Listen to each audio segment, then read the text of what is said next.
Party के नेता और पूर्व मंत्री सत्येंद्र जैन को दिल्ली की अदालत ने जमानत दे दी है। इस बड़ी राहत पर आपने खुशी जताई है। उन्होंने कहा कि बीजेपी की एक और साजिश नाकाम हो गई। पार्टी ने कहा, सत्यमेव जयते। शानदार मोहल्ला क्लिनिक बनाकर दिल्ली में स्वास्थ्य क्रांति लाने वाले सत्येंद्र जैन जी को कोर्ट से जमानत मिलने से बीजेपी की एक और साजिश नाकाम हो गई है। आज फिर बीजेपी का असल चेहरा पूरे देश के सामने बेनकाब हो गया। दिल्ली का सियासी पारा इन दिनों हाई चल रहा है। दरअसल दिल्ली सीएमओ की ओर से कहा गया है कि सीएम आतिशी को फ्लैग स्टाफ रोड बंगले का कब्जा अभी तक नहीं मिला है। बताया गया है कि उन्हें अभी सिर्फ पीडब्ल्यूडी से एक पत्र मिला है। इस बंगले को लेकर आम आदमी पार्टी ने एलजी पर आरोप लगाया था कि वे बंगले को सीएम आतिशी से लेना चाहते हैं। शपथ ग्रहण के बाद से ही हरियाणा सरकार एक्टिव मोड में नजर आ रही है। इस बीच हरियाणा के सीएम नायब सिंह सैनी ने सुप्रीम कोर्ट के इस फैसले को तत्काल प्रभाव से लागू कर दिया है, जिसमें अनुसूचित जाति के अंतर्गत सब कैटेगरी बनाने की बात शामिल है। वहीं आपको बता दें कि ये जानकारी सीएम सैनी ने कैबिनेट की मीटिंग के बाद दी है। झारखंड विधानसभा चुनाव 2024 में चतरा से रश्मि प्रकाश राजद की उम्मीदवार होंगी। वो मंत्री सत्यानंद भोक्ता की राजनीतिक विरासत को संभाल रही हैं। हालांकि इस सीट पर उनका मुकाबला बीजेपी से नहीं बल्कि चिराग पासवान के उम्मीदवार से होगा। एनडीए की सीट शेयरिंग फाइनल हो गई है। ये सीट लोक जनशक्ति पार्टी के हिस्से में गई है। बिहार में जहरीली शराब से हुई मौतों पर नेता प्रतिपक्ष तेजस्वी यादव ने सरकार पर निशाना साधा। उन्होंने शराबबंदी को नीतीश कुमार के संस्थागत भ्रष्टाचार का नमूना बताया है।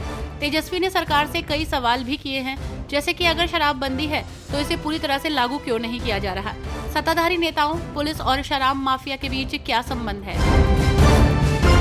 प्रवर्तन निदेशालय ने आय से अधिक संपत्ति मामले में आईएएस अधिकारी संजीव हंस के आवास पर छापा मारा। आपको बता दें कि संजीव हंस को बिहार ऊर्जा विभाग के मुख्य सचिव के रूप में तैनात किया गया था। इस सप्ताह की शुरुआत में ईडी ने जल जीवन मिशन में कथित अनियमितताओं के संबंध में आईएएस अधिकारी मनीष रंजन, पेयजल और स्वच्छता मंत्री मिथिलेश ठाकुर और उनके सहयोगियों के खिलाफ रांची, झारखंड सहित 20 स्थानों पर छापे मारे थे। फिलहाल मामले में आगे की कार्रवाई जारी है।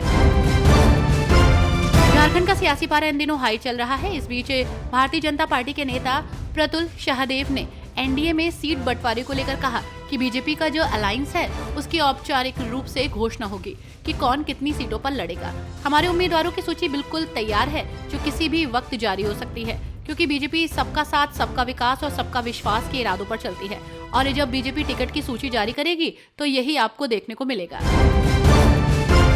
बिहार में जहरीली शराब त्रासदी पर आरजेडी नेता मनोज कुमार झा ने कहा कि मरने वालों की संख्या 25 से ऊपर जा चुकी है। सरकार ऐसी दुर्भाग्यपूर्ण घटना में भी डेटा को छिपाना चाहती है।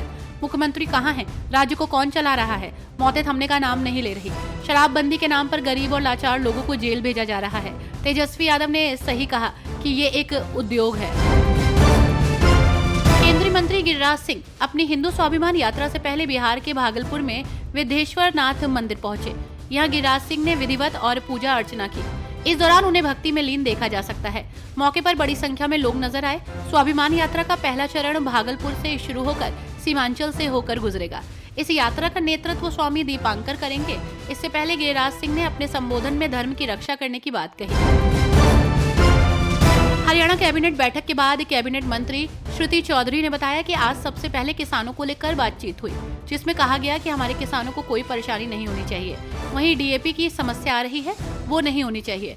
हरियाणा के माननीय मुख्यमंत्री की बहुत जबरदस्त काम करने की गति है।